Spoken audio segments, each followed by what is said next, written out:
What are the disadvantages of an employment contract? This is Sam Bryant, and I'm a business attorney from Bryant Taylor Law. So in this video, I want to speak to the disadvantages of employment contracts from the perspective of the business owner.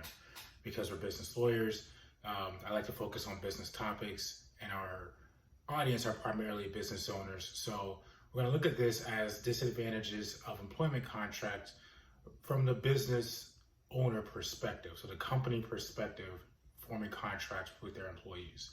So as you know, you don't have to have employment contracts for your employees.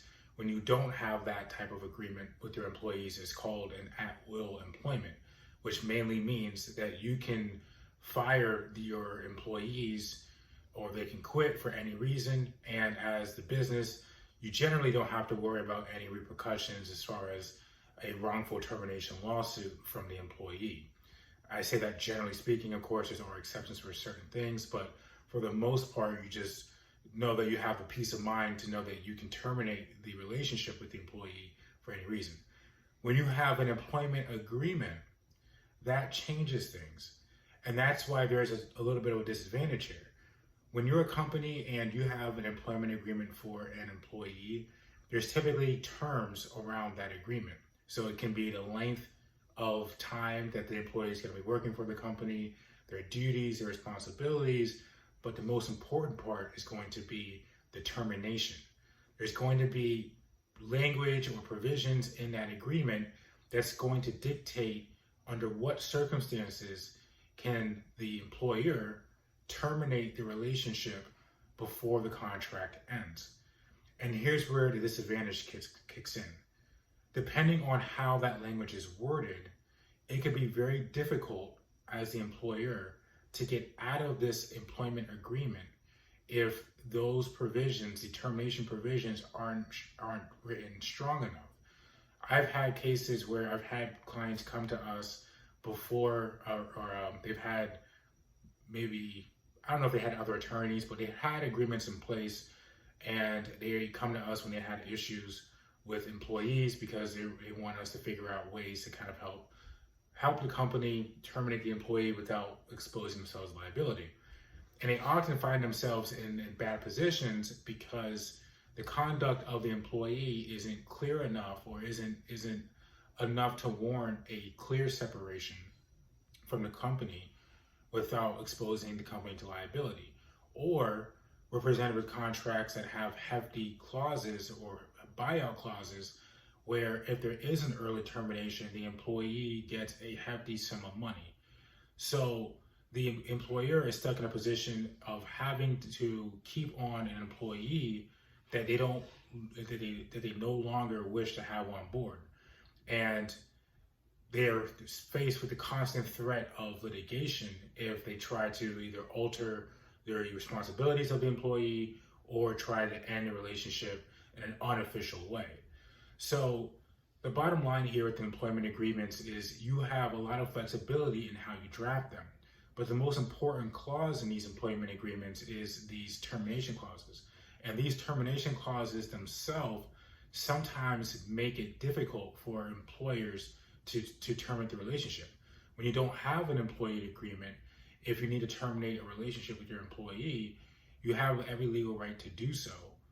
And there's no real prospect of you having to pay out a hefty sum of a buyout or a separation amount to that employee if you just have an at-will employment relationship.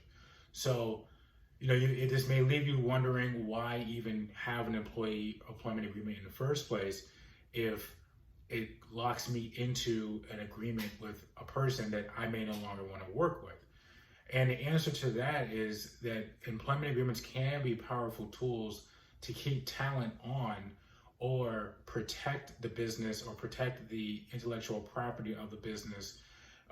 And it can also help govern the relationship between the parties even after the official employment relationship is over. So there are situations where employment contracts really do work and they really do well for the business despite the risk and the issues that we presented in this video. So if you're watching this video and you're wondering, which employees should have employment agreements and which ones shouldn't. That could be a topic for another video, but just know that when you do use these employment agreements, you're at a big disadvantage in the sense that if anything goes wrong with that employee, you have to be very careful with how you terminate the employee, because the termination needs to go according to the contract, and deviating from that contract can leave you exposed to liability. So you just want to be very careful on who you actually give these employment agreements to, because unfortunately, not unfortunately, actually, it should be fortunately, it doesn't work on the other side. Employees aren't forced to work. There could be consequences if they terminate their relationship, but employers are bound by these agreements and the terms of these agreements. So you have to really be careful with how you present these agreements. And if you're going to present them, just really make sure that those termination clauses are really fleshed out. The last thing I'll say on this is, with these termination clauses, what we're really talking about is in what circumstances can the employer end the relationship early. The employer wants these clauses to be as general as possible, because it really gives you control over what conduct you can kind of consider into that termination clause. The employee wants those clauses to be as specific as possible, so that the amount of things that they could possibly do gets narrowed, or the amount of things that can cause termination is very narrow. So again, employers want broad clauses of termination clauses, and employees want very specific termination clauses. So to just wrap it all up, employment agreements can be useful, but if you're going to be using them, you have to pay special attention to these termination clauses. And if you're an employer, you need to really have a general clause for termination that gives you broad authority to keep you in control. And if you don't have these clauses drafted carefully, you're going to be put at a very big disadvantage, because you can end up in a situation where you're stuck with an employee that you no longer want working for your company. I hope you found this video helpful. We have plenty of other videos on the channel that can help protect and build your business.